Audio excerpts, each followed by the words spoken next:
Hi there, and welcome back to the State of Education, presented by One Room Education.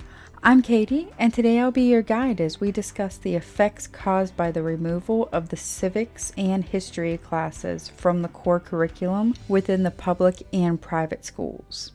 Some of the topics we'll be discussing today include the basic misconceptions about the governmental structure within the United States and why it even matters. We'll be talking about why history and civics are so important to the understanding of our modern world. Who would want the misconceptions and misunderstandings to persist and why? And then I'll be offering some steps that you can take to help reintroduce real civics and real history into your school's curriculums right now. So come on in and have a seat while we discuss Part 3 of the government's war on real education, the removal of civics and history from the central curriculum. The first thing that I want to address in this episode is probably the largest misconception about the government within the United States.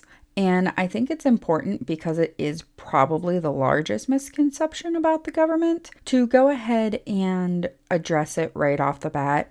The biggest misconception about the government in the United States is that the United States is a democracy. The United States government is not, I repeat, is not a democracy. A democracy is when every single citizen in a society gets a direct vote in what happens within the government of that society. The word democracy literally comes from the two Greek words demos, which means people, and kratos, which means rule. So democracy literally means rule by the people. Now, this is pretty much what everyone in the United States thinks we have, because it is a myth that has been perpetuated for so many generations now. I'm talking at least 3 to 4 generations at this point, to make the individual feel more important and feel like their one voice can change the direction of our nation and the lives of the people who live in it. And as much as I kind of wish that that was true, it's just not. And I actually prefer the system that the United States has, and I'll explain why. The United States is a republic with some democratic systems. So what's the difference? Why am I even talking about this? Why is this so important? Well, words matter. So if you take two different governmental systems, like a republic and a democracy, and you start to use them interchangeably, it then fundamentally changes the understanding that the citizenry has of what their responsibilities are and what their rights are as citizens of that system. So let's go ahead and talk about what the United States Republic is. According to the Encyclopedia Britannica, or Britannica.com, a republic is, quote, a form of government in which the state is ruled by representatives of the citizen body, unquote. This means that the people decide who represents them in their government so that they can go off and live their lives as farmers or coders or computer techs or waitresses or whatever, right? You go off and you live your daily life, and you don't really have to concern yourself about what actually goes on day to day within the government itself. And that's because we have a republic system, not a democratic system. So this is how the US is supposed to work. Each citizen of a given area votes for the people who they think best align with their values and visions for their future. Okay, whether we're talking about local, like borough politics or town politics, whether we're talking about state or federal politics, that's what we do. We vote for the people that we want to do the governmental work for us so that we can go out and live our lives. Once those elections are held, then the people we elect as our representatives to the government go to work for us, for the people, and are accountable to the same people or constituency that actually elected them. So, if you are somebody that has very specific views on a particular issue, pick an issue: climate change, abortion, school choice, I don't know, gun rights, whatever. Pick a divisive political topic, okay? If you want your state or federal representative to do something or not do something, it is your duty and obligation as a citizen to let them know whenever you can and however you can. So that means go to their office in person, go to the actual meetings of the House and Senate in person, call your representatives and senators on the phone, call their offices, write a physical letter, send it snail mail. Or you can send emails. All written communication, so whether it's physical or electronic, is part of the public record. So if they receive it, they can't say, oh, I didn't get any emails on that, because it's part of the public record. And if they delete it, or if they throw it away, if they throw away your letter, that is a felony offense and they will go to prison for a very long time. So it doesn't matter how you get a hold of your representatives, just get a hold of them and let your voice be heard. Because what happens if they don't do what you want them to, or at least what the majority of their constituents, the people they represent, want them to do?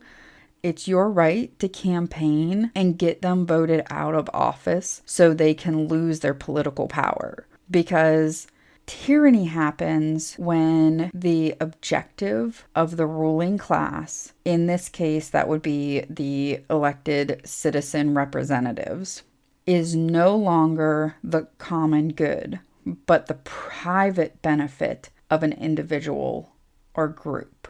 Let me say that again.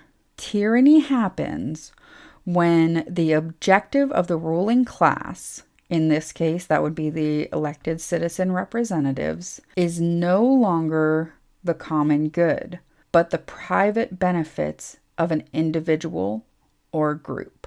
Now, I don't know if you follow the news that much or not, but recently the Speaker of the House, Nancy Pelosi, and a crap ton of other representatives on the federal level have been getting a lot of scrutiny for suspected insider trading on the stock market. That's a topic for another day, but I just want you to understand my definition of what tyranny is, because it will be important later on in this episode.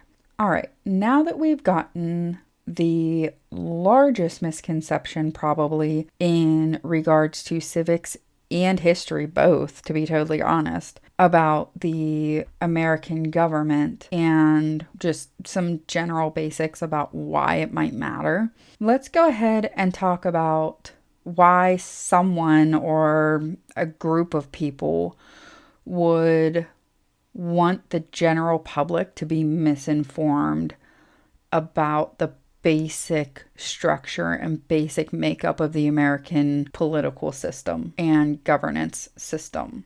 The idea that the United States is a republic with democratic systems can be very confusing, to be totally honest, since the two forms of government are very similar. And in a lot of ways, democratic governments fall under a subcategory of republics, depending on how the democracy is set up. So it can get really murky sometimes. So I understand part of the confusions, especially considering that we have the democratic systems within the republic. So I get the confusion.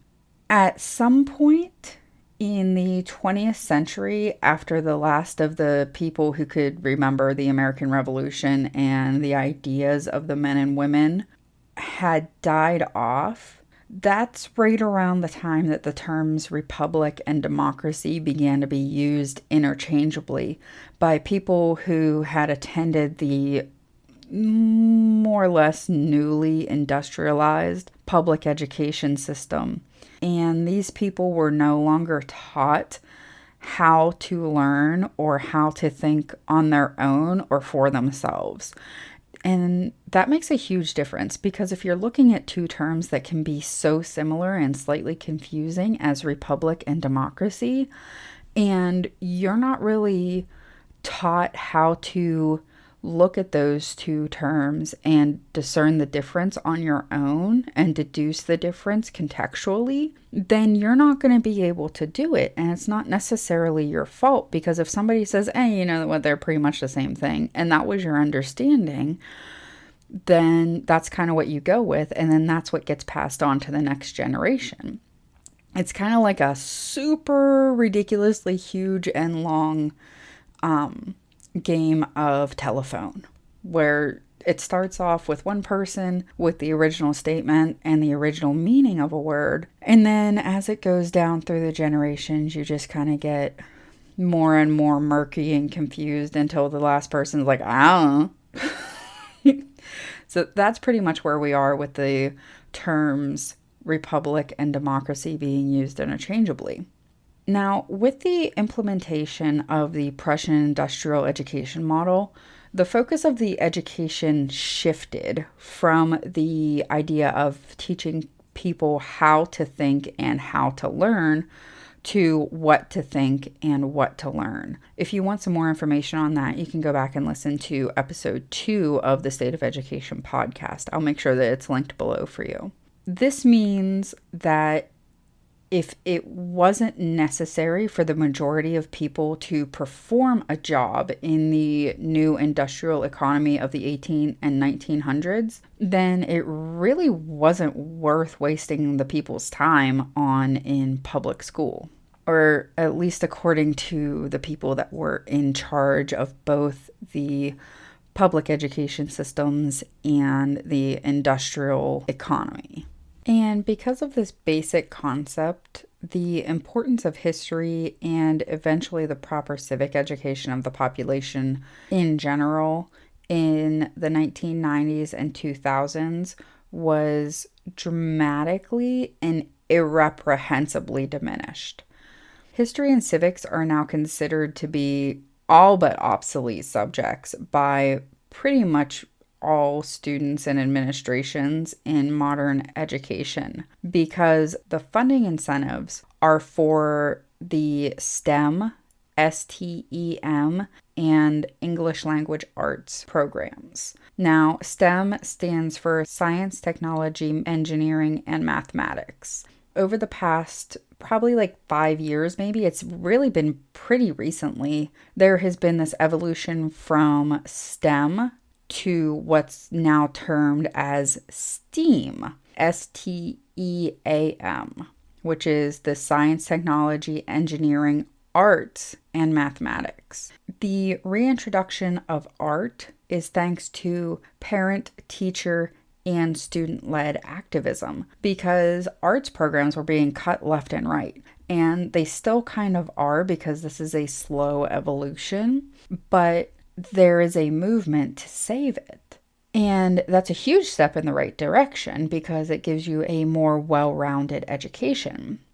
But there's no such push by parents and students for the revival of history and civics.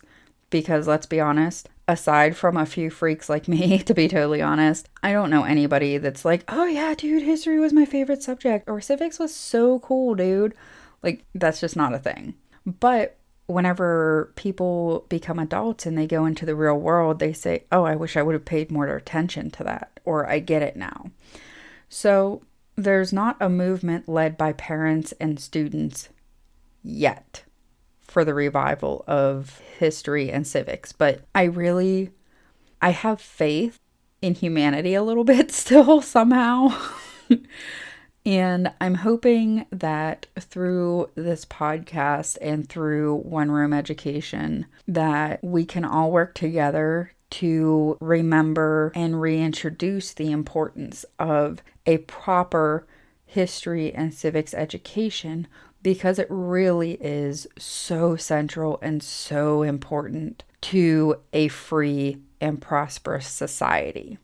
Now, with the de-emphasis of history and civics within the central curriculum of the American public education system, there's also been a lack of emphasis put on the importance of word choice.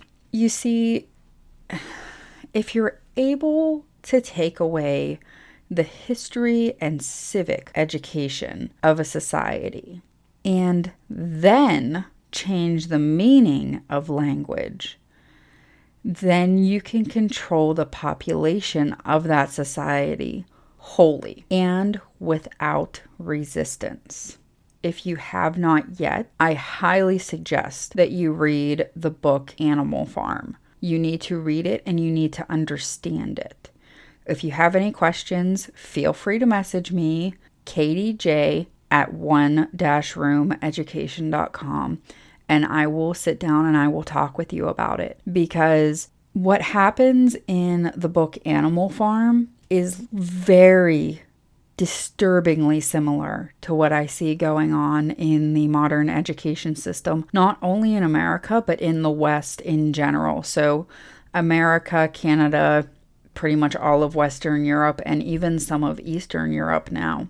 It's spreading like wildfire, and it's something that we really need to get under control. And the main way to reinforce the meaning of words is to reinstitute the history of them.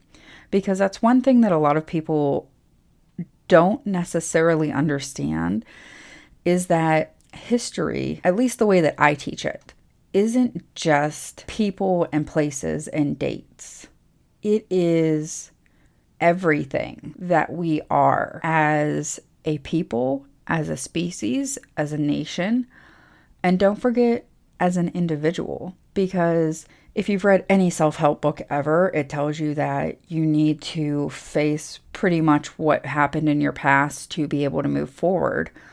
And I don't understand how that concept on a micro level isn't able to be realized on a macro level.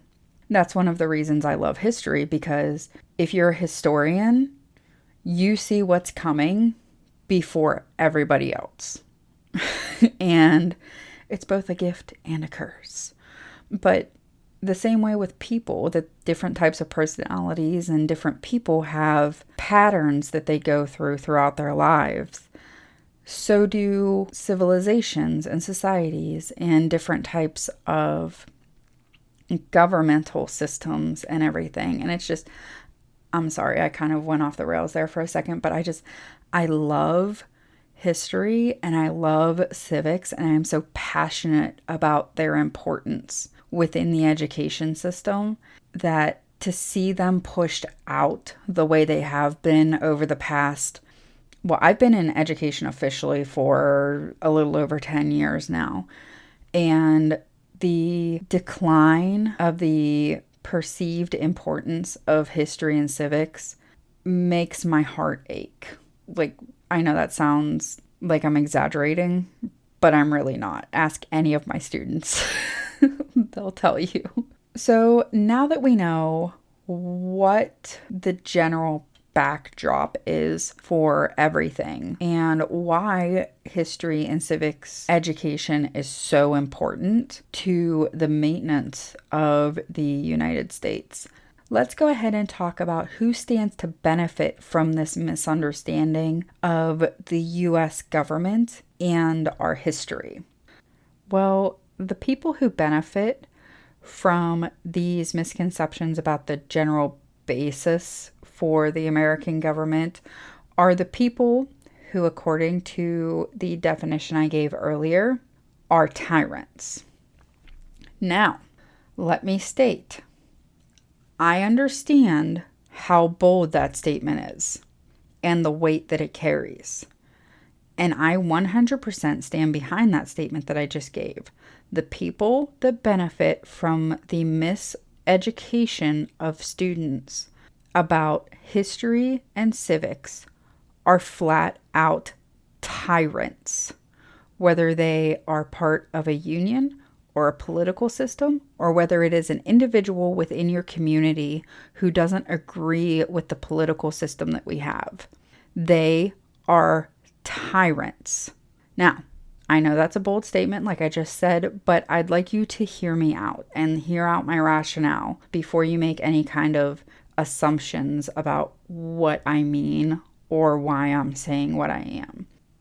So, if we look at, say, I don't know, the national teachers' unions and their incestuous relationship with the politicians that are supposed to be regulating them. The unions say that their ultimate goal is to, quote unquote, teach our children right from wrong and the basics that they need to get by in a modern economy. But in reality, they do exactly the opposite of that. They, the political wing of the teachers' unions, and the politicians that back them, work to ensure that your children think of you as the enemy of their education and that they know what's best for your child and family and not you. There have been cases of parents trying to fight back and take control of their child's education, and they get child services called on them by the education system. Yes, this actually happened.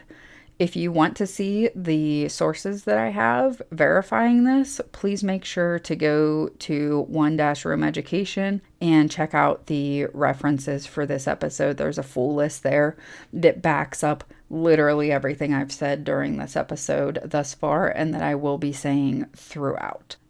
Now, this, of course, is not, I repeat, is not every teacher or every school.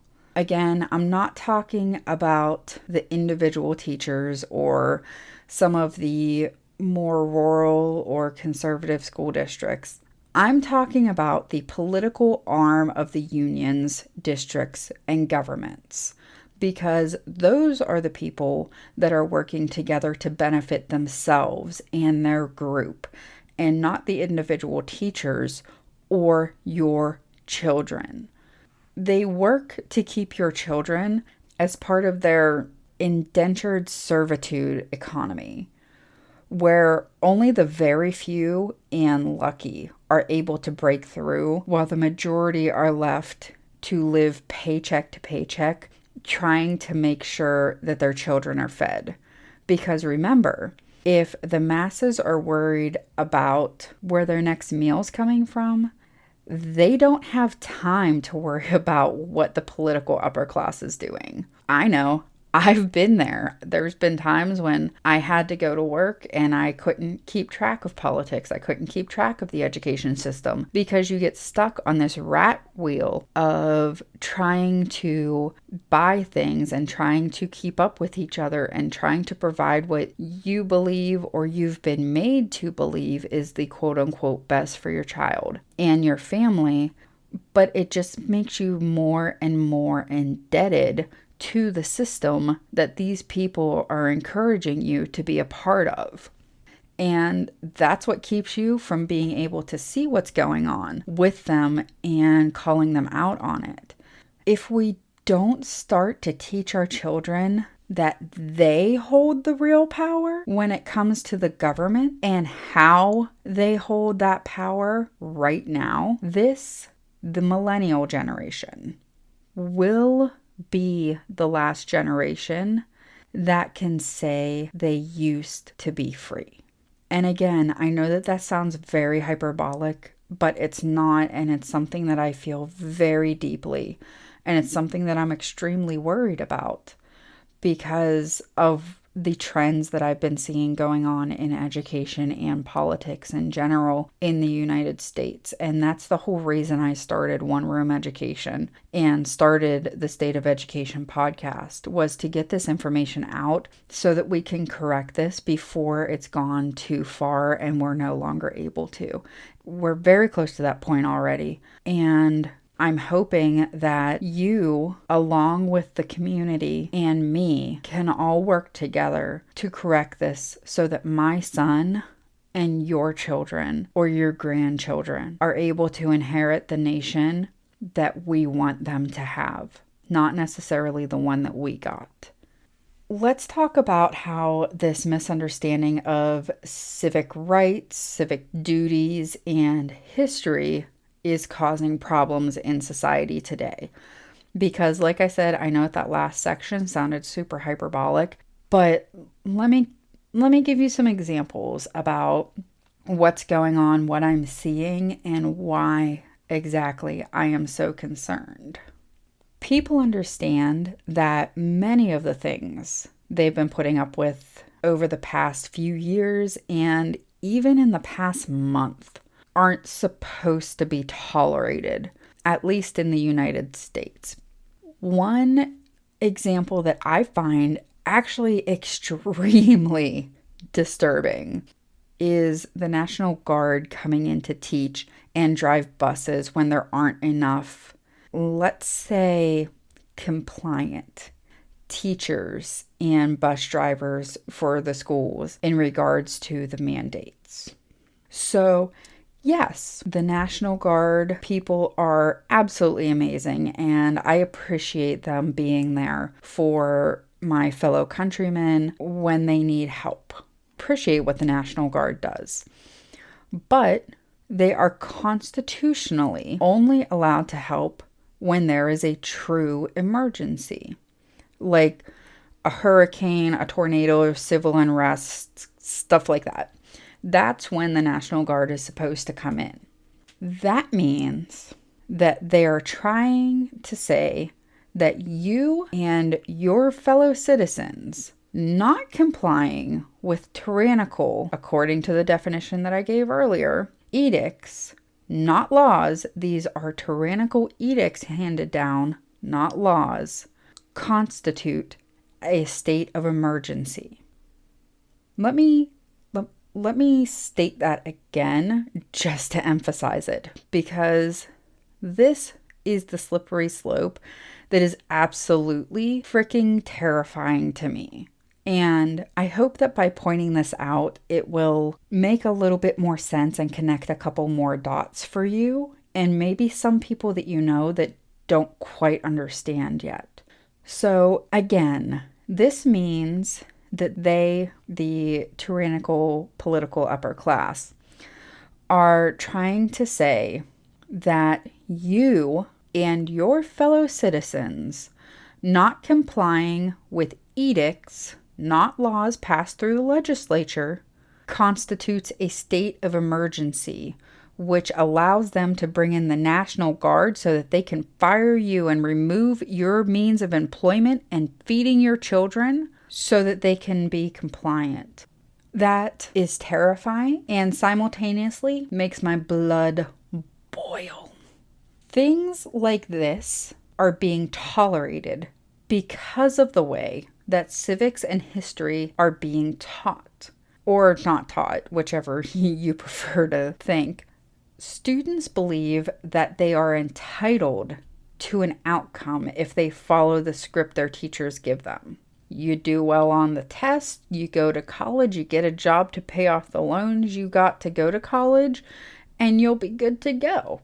If you're not taught this formula, you're told that the world will accept you just the way you are, and that it owes you for giving it the privilege of being graced by your existence. While every life is precious, this simply isn't true. And I was literally reading my son, Mr. Rogers, this morning about how special he is and how awesome he is. So I understand that there's sort of this hypocrisy that goes on with this a little bit, because yes, Absolutely. Every individual is special and unique in their own way. However, where there's a disconnect is where people think that the world and society owe them something just because they're here. And I hate to tell you, that is just straight up not true. The world and society owe you zero, owe you absolutely nothing from your birth to when you leave this earth. It is your responsibility to make the best of what you have and turn it into the best of what you want. You are guaranteed in the United States equal access to opportunities. But if you sit around and you don't take advantage of those opportunities in the American system, then you don't have a right to complain about not reaping the rewards. And I mean that. I'm not saying it's always pretty. I'm not saying it's always easy. Not at all. Far from it. Trust me, I've been through quite a bit and I've known people and stood by their side while they went through it too. Life isn't pretty. It isn't easy. In fact, a lot of times it's messy and ugly, and most of the time you can't understand why it sucks this bad. But you have the opportunities if you just look for them and, I don't know, maybe try to seek them out. Sometimes making the best out of a bad situation is all you can do. Let the darkness help you see the light that will guide you to where you're supposed to be. That's sort of how the United States was founded. The darkness let the founders see the light that guided them and the nation to freedom.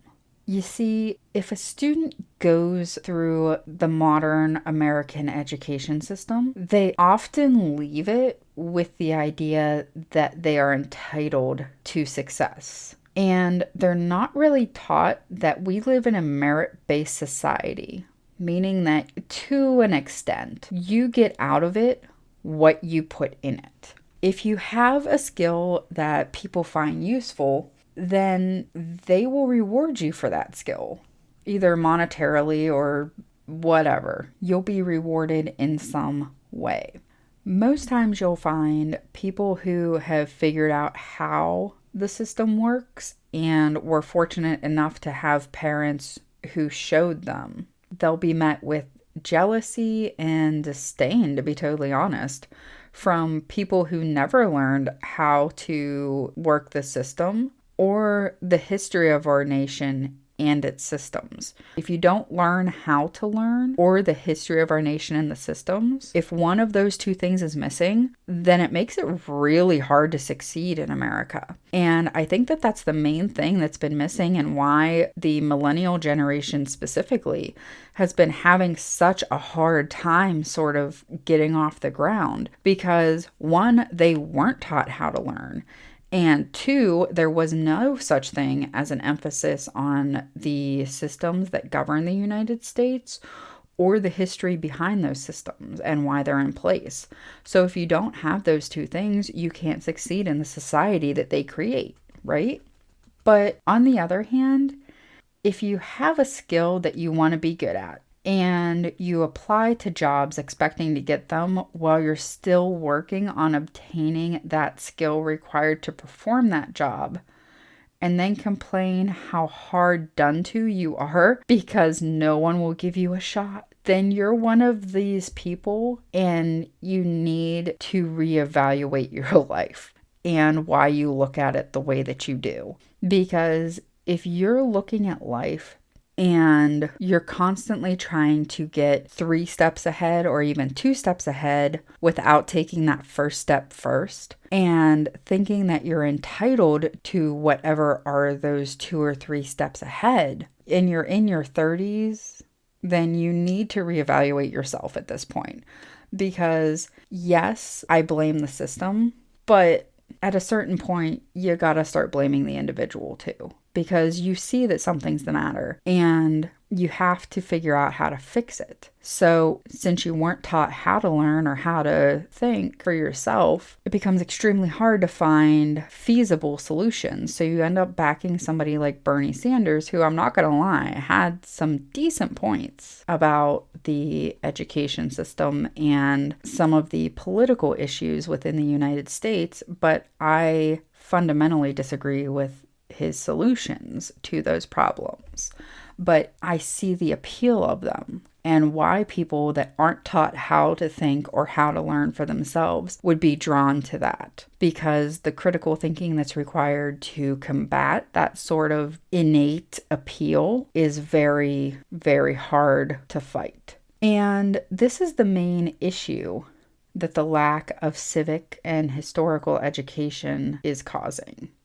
It's making it so that young people, and some not so young people, think that they're entitled to something from society for one reason or another. American society is not set up for that. Our society was established on the basis of equality under the law. As of 2018, there were none. There were no laws within the United States that were systemically oppressive toward any group of people. I'm not going to say that there isn't any sort of discretion, shall we say, in the application of the laws, but systemically, there are no laws within the United States that are oppressive toward any group of people because of gender, sex, creed, nation of origin, or color. There are no systemically oppressive laws. But the misunderstanding of the basic makeup of our government and society is making it so that everyone feels they must be accepted by the entirety of society, or they're being oppressed in some way. The thing that these people weren't taught that is central for them to be able to survive in a merit-based society is that you are not guaranteed acceptance under the law. You are not guaranteed the right to be accepted for being different by society. You are guaranteed the right to live the way that you want. I mean, as long as it doesn't infringe on anyone else's freedoms and rights, you can do what you want pretty much. You're guaranteed equality under the law without discriminatory application of those laws. Again, I'm not saying that that doesn't happen, but according to the law, you are guaranteed equal application of those laws. These are the things that our students need to be taught that they're just not. Now that we know what all of the problems are from these last 3 episodes, and it's looking kind of bleak and real depressing at this point. But let's see what we can do about the misinformation and the spread of it inside and outside of the schools. Because here's the thing. Yes, we need to absolutely, first things first, we need to get in the schools and fix the educational institution and the systemic issues that are within it. And then the second thing we need to do is we need to help the people that have already been through the indoctrination centers that are the public education system. And we need to re-educate them about civics and history in a not super obnoxious way, which is extremely hard to do. Speaking as a history and civics teacher, I mean, it's even hard for history and civics teachers to not be obnoxious about it outside of the classroom.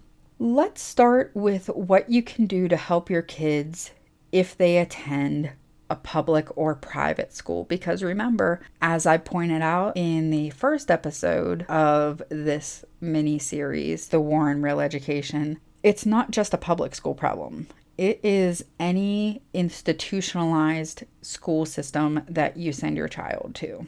Whether that is some sort of cyber charter school, whether it's a different type of charter school, whether it's a private school, a Catholic school, a public school, it doesn't matter. If it is an institutionalized school, you're probably going to have some degree of problem with this issue. The first thing we can do, you can start tonight. This is something you can do immediately. Next time you see your kid, start teaching them at home. Now, I'm not talking about homeschooling, because let's be honest, that is not feasible for a large percentage of the population in modern America. And I completely understand that. For one reason or another, it's just not feasible. What I mean is when stuff's going on in the news or at your work or in their schools, make sure that you take the time to talk to your kids about what's going on. Give them some sort of historical context and show them how it does indeed affect their lives, maybe more than they think it does. And it probably affects your life more than you think it does too. One of my absolute, hands down, favorite resources for this is called the Tuttle Twins. It's Tuttle Twins.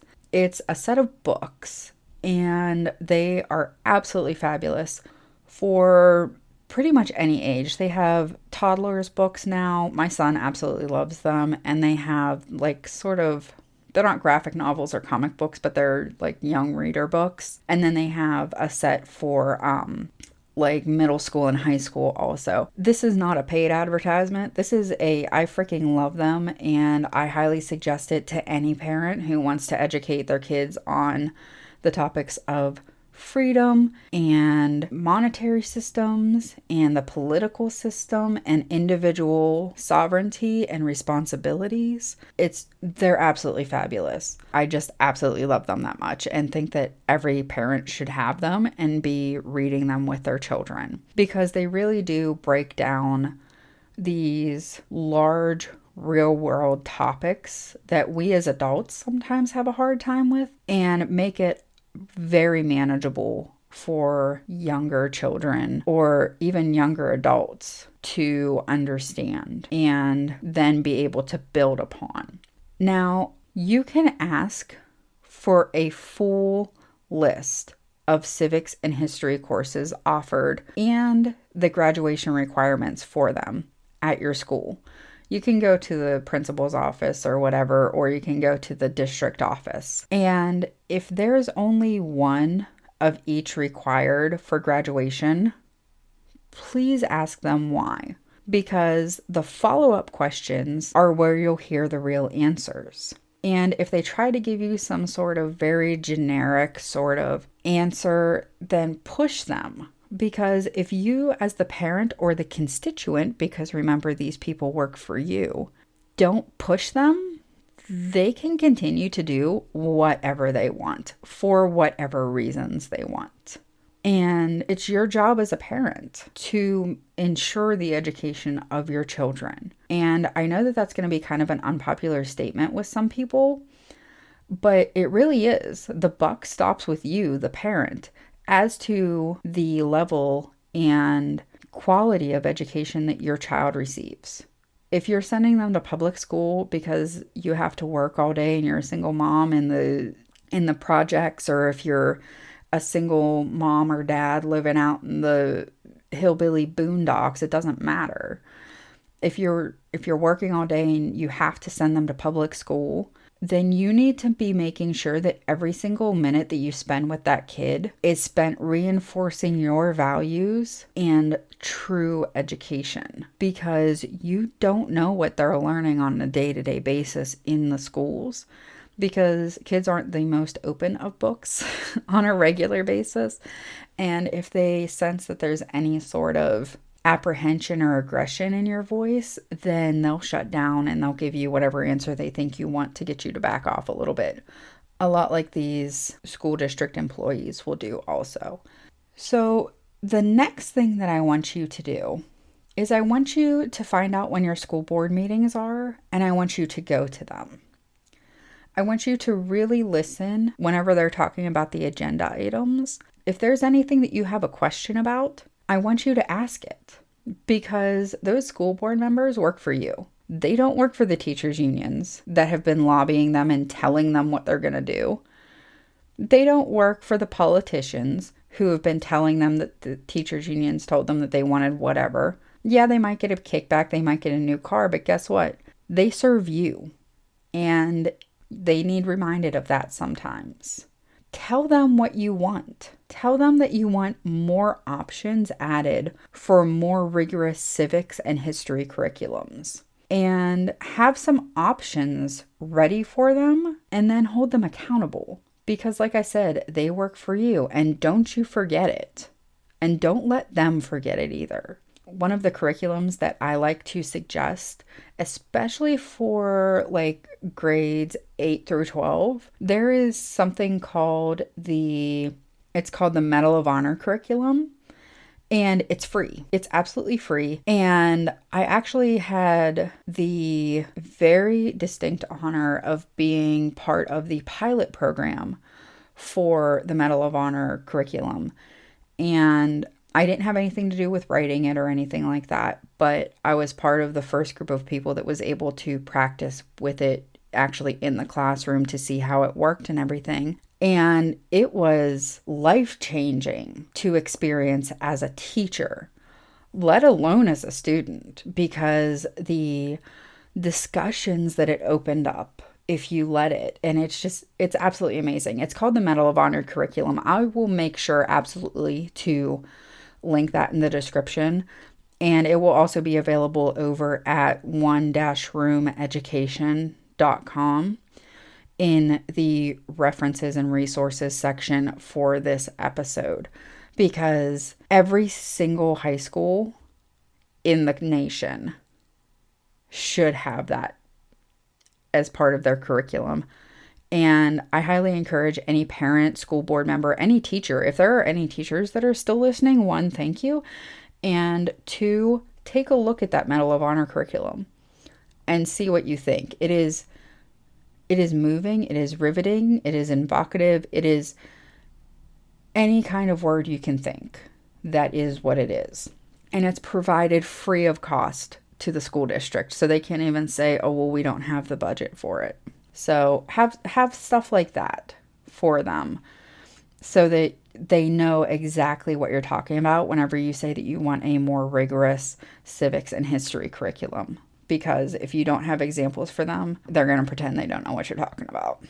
The next thing I want you to do, and this one takes a little bit of courage on your part, a little bit more courage on your part than the previous options that I've given you. And it is asking your child's civics and history teachers for detailed lesson plans and all of the materials that they intend to use in their class. Make sure that when they give you this stuff, that those lesson plans give you all of the information you need to ensure that your child is being taught in an unbiased manner. This means that the political agenda of that teacher isn't being pushed on your student. That in and of itself, especially in history and civics classes, trust me, as a history and civics teacher, I completely understand how hard it is to not incorporate your own political bias, but you have to do it. You have to make your students wonder which side you actually believe in. When you're teaching about the Holocaust, you need to make them wonder whether you support Hitler or whether you support the Allies, because you should be able to argue the merits of both sides so well that they're confused, because that's what a teacher does. A teacher provides the information and performs the role of devil's advocate to a point where it invokes thought and sometimes confusion out of your students. But this is something that a lot of teachers can't do. And it is a very unique skill, and it needs to be an enforced skill as far as I'm concerned with history and civics teachers, especially because, as I've said in this entire episode, that's the basis to ensuring that our American Republic stays free. And if you have somebody with a bias towards the Public Teachers Union's talking points, then they're not going to get this unbiased, real kind of raw look at history and the political system in the United States. They're not going to get purely facts. And if they get purely facts, they're not going to get any sort of debate or critical thinking aspects of the topic. So it's very important to get the information that your child is receiving from the teacher from that same source, from the teacher. Now, sometimes this is going to be an issue because teachers don't want the hassle, okay, to be very blunt about it.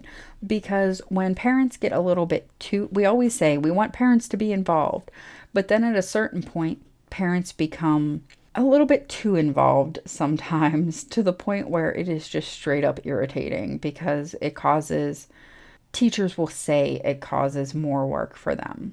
But you need to ensure that the political agenda of the teacher isn't being pushed on the student. There was a time that understanding your responsibilities as a citizen and the real history of our nation wasn't a political thing. There was a time when that wasn't a political thing. And by there was a time, I mean like 3 years ago. Okay. It wasn't a political thing. Understanding the history of your nation and your responsibilities as a citizen of that nation wasn't political. And we need to get back to that point. And this is the only way that we're going to do it. While you're asking your child's teacher for all of the materials, tell them that you want a list of all supporting materials that they plan to be using in class. This includes websites, handouts, worksheets, and audio or video to be used during these lessons. And also make sure to ask what extra credit assignments they're offering. Since the teacher from the Project Veritas video that I mentioned at the end of the last episode said that he was assigning children to go to protests and be activists as extra credit assignments. He said that he would post on the wall every week or every month a list of political events that were going to be held, a list of protests. And if a student went to those particular protests, they would receive extra credit. But if they went to other protests, they wouldn't receive extra credit. So it's very important to make sure that extra credit assignments and non-curriculum materials that your teacher will be using are vetted by you, the parent, to ensure that there is no bias in your child's education. After you get all of this information from the teacher, I want you to go and look at the classrooms that your student is spending their time in. I want you to look at the walls of your teacher's rooms. If you work days, then you need to schedule a parent-teacher conference to do this. The teachers are usually required by their district to accommodate whatever your work schedule is if you request a parent-teacher conference. You can tell them that you just want to talk to them in person about how your child's doing or whatever you want to tell them. But you need to get yourself in the physical classrooms that your child is spending their days in. And while you're there, what you should be doing is making sure to take notes and be respectful to the teacher. Because not all teachers are crazy. Not all teachers are extremists that are recruiting your kids, okay? Not all of them are. Trust me, there's a large percentage that aren't. So go in to the meeting with an expectation of respect and teamwork between you and the teacher. But while you're there, if you see something that you think is wrong, like the teacher from the Project Veritas video, again, he had Antifa flags in his room. He had Mao and quotes by him that he would read every day for the students as somebody to look up to. And those concepts don't play well with the foundation of our nation. they directly undermine the general principles of morality and freedom that this nation was built on. So you need to look for stuff like that while you're in the room for these parent-teacher conferences. If you see something like that, you need to talk to the principal. And if the principal doesn't give you a satisfactory answer, then you go to the superintendent. And if they don't give you a satisfactory answer, then you go to the school board. This is usually the general chain of command and hierarchy within the school district. And yes, this is most definitely going to irritate the teacher after a time or two because they're not used to pushback from parents and they're used to parents just saying, here's my kid, kind of do whatever. So you need to make sure that you are invoking your rights as a parent to have full access to the teacher's materials. That includes lesson plans. And I fully encourage and endorse you to do this. Speaking as somebody that's worked in the public education system and still knows a ton of people that work in the education system, the teachers are required to have lesson plans and all materials that they're going to be using. A lot of schools require it over a month in advance now. And a lot of times it's publicly available to you, but I want to make sure that you know that you are able and entitled to ask that teacher for every single specific item that they will be using in regards to their teaching, because they already have it together. So even if a principal, teacher, superintendent, anybody tries to tell you that it's going to be a lot of work for that teacher and tries to talk you out of doing this, it's not going to be any more work for that teacher than they have already put into it. All it's going to take essentially is an email nowadays. So don't let them try to guilt you saying that you're going to cause that teacher twice the amount of work, because it's just simply not true. Now, I'm not saying go in and harass the teachers. I'm saying do this so that you know what's going on, so you can then work within the community to change it.